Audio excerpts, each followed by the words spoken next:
Jason is 14 years old. He's lived in small town USA for his whole life, and he's bored out of his mind. His parents love it. The other parents in town love it. The kids are kind of stir crazy. Well, shortly after, one of Jason's friends dies of appendicitis, which is sad because that's the most exciting thing that's happened in a long time. He receives a metal glove from Grant, who is the janitor at his school. This metal glove has tubes that go along each finger, and when he holds his fingers just right, he can shoot BBs out of them. So he can shoot in 5 directions at once. He's all excited, something different's happening. He ends up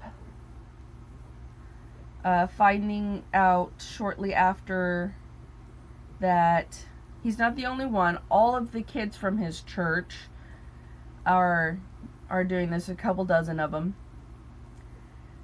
And shortly after, he's the last one brought in. And then he's told, all the parents tell their kids that we are not from Earth, we are aliens, we came here as an advanced force for an invasion of Earth. And this, it's just, the ships never came, so they just kind of settled in and adapted and blended into the community, and they found some kind of a joy or peace living on Earth as humans.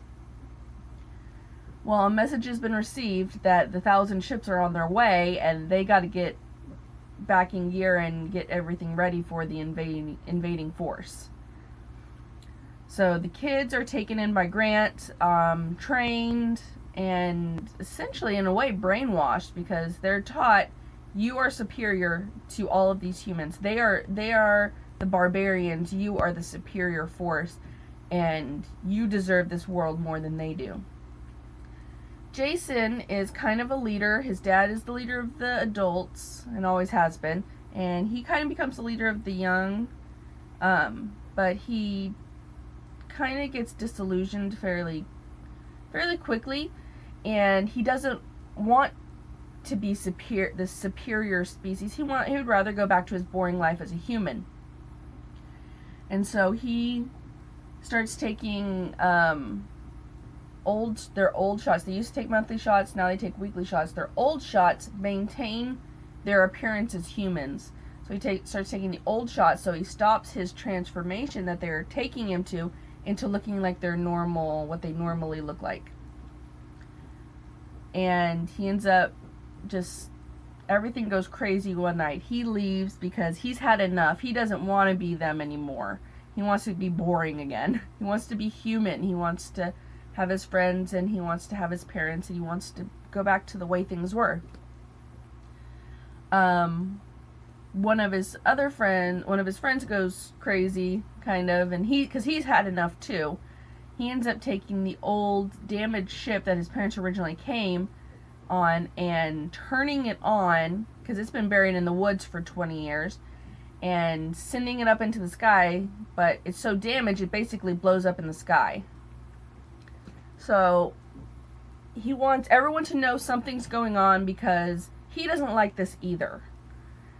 So Jason ends up talking him out of the ship, first off, because he was just going to go with it. But he talks his friend out of the ship, and so they're okay, but as soon as they get out of the ship and they watch it blow up in the sky, Jason, he's in horrible pain. Horrible, down to every cell kind of pain, and he passes out. When he wakes up, he's in a generic hotel room. His parents are there, and they tell him, you basically burst out of your human DNA, and he is fully his alien self, which happens to be a beautiful creature. And him and his parents, they talk, and they decide, we like Earth.